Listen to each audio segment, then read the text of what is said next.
Ada anggapan di masyarakat bahwa sembuh itu sudah tidak minum obat lagi. Nah, kalau sakitnya flu, tipes, mungkin iya, sembuh artinya sudah tidak minum obat lagi. Nah, bagaimana dengan gangguan jiwa? Ya tentu ada yang bisa sembuh tanpa obat atau sembuh total, tapi ada juga yang sembuh tapi masih minum obat. Nah, terus apa gangguan jiwa itu bisa sembuh? Nah, dilihat lagi apakah gangguan jiwa yang dialami itu sudah kronis atau masih akut. Ya. Nah, kalau yang dimaksud dengan sembuh adalah dia berespon dengan baik, ya, tidak mengalami remisi, kemudian mengalami pemulihan, ya jawabannya mungkin saja bisa dicapai kesembuhan itu.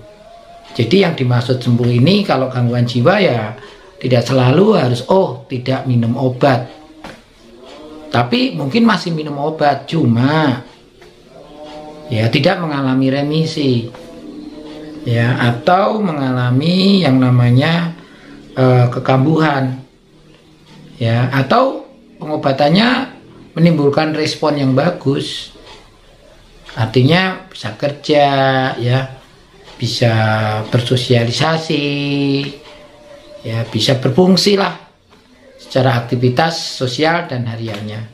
Nah, bahkan mengalami pemulihan atau recovery sesuai yang diharapkan walaupun masih minum obat. Nah, tentu juga dilihat bahwa penyakit itu memang sudah kronis atau masih baru-baru saja atau masih akut, ya. Assalamualaikum warahmatullahi wabarakatuh. Bertemu lagi dengan Bang Jai di Yona Sehat Jiwa. Salam sehat jiwa. Teman-teman, kali ini saya akan membahas tentang bagaimana sembuh yang dimaksud di dalam penyakit gangguan jiwa. Nah, tentu apakah penderita gangguan jiwa bisa lepas obat? Ya, beberapa di antaranya memang bisa, ya. Tetapi sebagian besar walaupun sudah sembuh tapi tetap minum obat. Nah, di sini tentu ketika memang penyakit gangguan jiwa itu sudah berlangsung kronis, ya, menahun, ya tentu butuh penanganan yang lama atau pengobatan yang lama, ya. Nah, sebenarnya sekarang adalah target dari pengobatan gangguan jiwa itu sebenarnya apa? Itu dulu.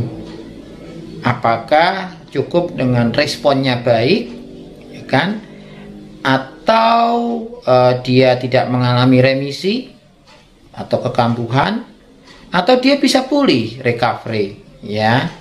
Nah, tentu apakah justru mengalami relapse? Nah, tentu dalam hal ini harus dipahami lagi maksud dari tadi, ya, yang saya sebutkan tadi. Yang pertama adalah respon. Respon itu apa sih, ya? Jadi ada sebuah perbaikan gejala setelah menjalani pengobatan, ya. Artinya pengobatan yang diberikan itu menimbulkan efek, ya, efek yang positif, efek yang baik. Jadi sebelumnya ada serentetan gejala, banyak gejala, kemudian datang ke psikiater, kemudian dikasih obat. Nah, setelah beberapa dikasih obat berapa bulan, maka efek obat ini pasti akan ada penurunan tanda gejala. Nah, ketika tanda gejala ini sudah minimal, dokter pasti akan mengatur dosis obat atau jenis obat yang diberikan sampai pada akhirnya pada titik keluhan atau tanda gejalanya nggak ada atau minimal. Nah, kemudian kalau misalnya responnya baik, apakah ini bisa dibilang bahwa wah sudah sembuh? Ya bisa saja. Oh, udah sembuh gitu kan? Ya iya, kalau dulu sakit ada tanda gejalanya dan kemudian setelah diobati secara rutin gejalanya hilang, sembuh, ya. Tapi apakah masih ada potensi untuk kambuh lagi? Ya bisa saja. Tapi kalaupun target pengobatannya hanya memang sampai responnya baik, ya itu sudah sembuh. Kayak misalnya yang kesembuhan ini tidak mungkin pada level yang berikutnya ya. Artinya ya hanya respon terhadap pengobatannya baik saja, ya sudah, itu namanya ya sembuh. Cuma memang ya harus butuh obat terus supaya respon ini ada, ya tetap ada. Nah, kemudian yang kedua adalah remisi. Nah, yang dimaksud remisi ini sebenarnya apa? Perbaikan gejala lebih lanjut mungkin disertai dengan gejala sisa. Artinya semakin sedikit tanda gejala yang dialami. Mungkin si pasien ini sudah kerja, ya, sudah beraktivitas seperti pada umumnya orang, tapi masih ada gejala-gejala sisanya, ya. Dan apakah ini juga bisa dibilang, wah ini sudah sembuh? Ya tentu bisa dibilang iya. Tapi apakah ini akan bertahan lama? Ya belum tentu. Kalau seandainya ada masalah yang dihadapi dan dia tidak bisa mengatasinya atau menghadapinya, sementara obatnya sudah diturunkan dalam dosis yang minimal atau membutuhkan obat yang minimal dalam tubuhnya, ya tentu tanda gejala yang dulu pernah dirasakan itu bisa muncul kembali, terutama misalnya sulit tidur, ya, ada pikiran aneh terhadap orang lain, terhadap dirinya sendiri, ya.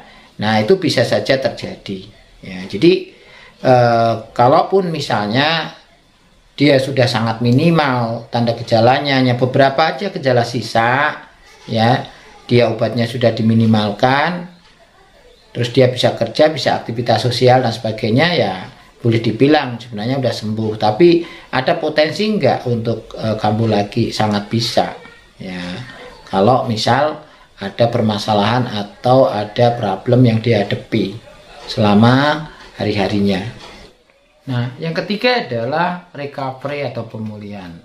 Nah, ini tentu harus dilihat bahwa bisa jadi ODGJ ini benar-benar sudah produktif, sudah aktif, ya, secara sosial maupun pekerjaan, ya, dengan gejala yang mungkin sangat minimal, bahkan mungkin tidak ada lagi. Ketika bergaul dengan orang lain nggak canggung, ya, nggak merasa malas, minder, ya, percaya diri. Kemudian di dalam pekerjaannya dia bisa fokus, konsen, ya, nggak ada masalah, ya. Nah, tentu recovery ini atau pemulihan ini terjadi ketika memang selama proses pengobatan tidak hanya obat yang diminum, tapi juga melakukan psikoterapi atau terapi-terapi yang arahnya ke bagaimana latihan keterampilan hidup, termasuk keterampilan mengatasi masalah. Jadi kalau seandainya ada yang ingin sampai ke tahap recovery, ya dilihat juga di 7 faktor yang menghambat kesembuhan, terutama di diagnosa penyakit, ya. Apa mungkin bisa sampai recovery? Nah, apakah ini dikatakan sembuh? Ya, bisa jadi iya. Karena beberapa di antaranya bahkan sudah tidak minum obat tapi survive. Tapi dia diyakini tahu persis kapan harus kontrol lagi, kapan harus mengenali bahwa dia mengalami relapse atau kekambuhan, sehingga ketika ada tanda gejala yang muncul lagi, dia sudah akan pergi ke psikiater atau rumah sakit untuk mendapatkan obat kembali, sehingga tidak sampai mengganggu aktivitas hariannya dia, baik pekerjaan maupun sosialnya. Nah, di pemulihan ini tentu butuh keseriusan, butuh ketekunan, butuh komitmen, tidak hanya ODGJ, ya, orang dengan gangguan jiwa, tapi juga keluarganya. Jadi untuk mencapai tahap sembuh yang recovery ini, ya tentu tidak mudah, ya, harus dipengaruhi juga oleh beberapa faktor, ya. Nah, yang paling penting adalah kesadaran tentang penyakitnya. Nah, memang ada beberapa yang jatuh di dalam kondisi relapse, ya, padahal pengobatannya belum selesai, ya. Dia pengobatan baru 2 minggu, 3 minggu, kemudian putus obat, kemudian muncul lagi tanda gejala, dirawat lagi. Nah, itulah relapse. Jadi belum sampai pada titik di mana hasil pengobatan ini maksimal, tapi sudah terlanjur kambuh lagi. Nah, ini yang perlu disayangkan, ya. Jangan sampai terjadi seperti itu. Makanya insight atau kesadaran pasien tentang masalah kesehatan yang dialami itu sangat penting untuk diperjuangkan, untuk diperbaiki. Ya, kalaupun misalnya insight pasiennya buruk, minimal keluarganya harus bisa mengarahkan atau mengendalikan pasien supaya tetap minum obat. Karena apa? Ya tadi, kalau masih dalam kondisi dia masa-masa pengobatan, kemudian dia putus obat, ya resikonya relapse.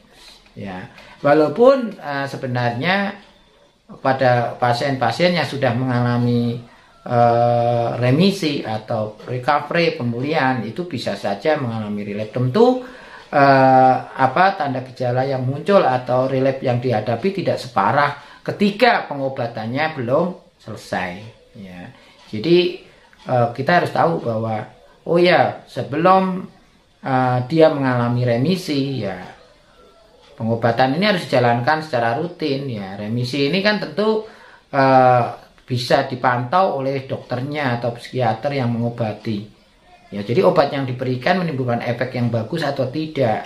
Ya, tentu setiap dokter ingin mengetahui perkembangannya, tapi kadang-kadang belum sampai batas waktu yang target pengobatan yang ditetapkan sudah putus dulu, sudah masuk rumah sakit jiwa lagi. Kenapa? Ya karena baru 1 bulan 2 bulan pengobatan sudah berhenti minum obat, akhirnya kambuh lagi.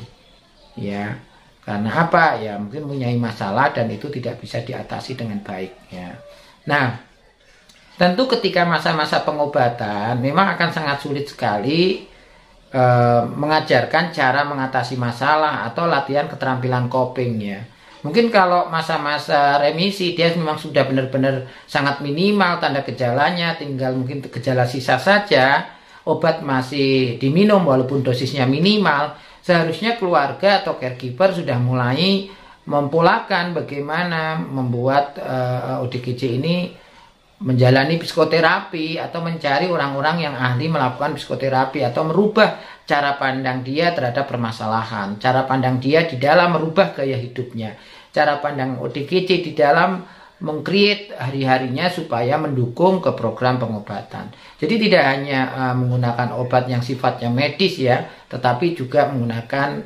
non-farmakologis atau menggunakan tindakan-tindakan psikoterapi. Tentu dua hal ini jika dilakukan dengan baik maka akan hasilnya lebih maksimal. Bahkan mungkin recovery atau pemulihan ini akan bisa diwujudkan. Misalnya pada kasus depresi, mungkin pasien sudah mengikuti pengobatan sesuai anjuran dokter dan sudah tuntas, sudah sembuh sedia kala ya, seperti sedia kala udah bisa kerja dan sebagainya. Suatu saat mengalami masalah dan tidak bisa menghadapi dengan baik sehingga terjadi tanda gejala kembali. Nah, itu namanya bukan relapse tapi rekuren ya. Bagaimana pasien ini mengalami sakit ya, tentu setelah episode untuk depresinya selesai sembuh dan tiba-tiba ada muncul tanda gejala lagi ya. Jadi tidak kambuh dari depresinya atau relapse dari depresinya, tapi rekuren ya, seperti itu. Kenapa? Kalau mungkin teman-teman ODGJ atau keluarga menanyakan ke dokter atau ke psikiater, apakah saya bisa sembuh dok? Mungkin tidak akan menggunakan kata sembuh untuk menjelaskan, tapi akan menggunakan apakah kondisinya itu respon, remisi, recovery, relapse, atau justru rekuren, kan seperti itu. Jadi tidak bisa sembuh total, itu namanya menjanjikan pepesan kosong. Kalau tidak terjadi kan jadi kecewa ya. Tapi lebih tepat akan menggunakan istilah bahwa bisa jadi anak ibu ini mengalami respon. Artinya apa? Nah, setelah mengalami pengobatan maka akan membaik dan tanda gejalanya akan berkurang. Artinya obat itu akan bermanfaat dan efektif buat anak ibu. Atau mengalami remisi ya, di mana obat ini akan benar-benar berfungsi dan bisa jadi anak ibu akan sudah bisa kuliah atau bekerja, tapi tetap harus minum obat walaupun dosisnya minimal ya. Dan masih ada beberapa gejala sisa yang akan ditunjukkan oleh keluarga ibu. Atau mungkin akan menjelaskan ya, mungkin ini akan sembuh, yang benar-benar pulih ya. Ya, artinya apa? Mungkin memang benar-benar tidak minum obat, tapi suatu saat bisa saja mengalami tanda gejala itu muncul kembali. Nah, tapi dia bisa jadi memang obat sudah dihentikan dan dia bisa kerja, bisa bersosialisasi, bisa hidup seperti pada umumnya orang lain.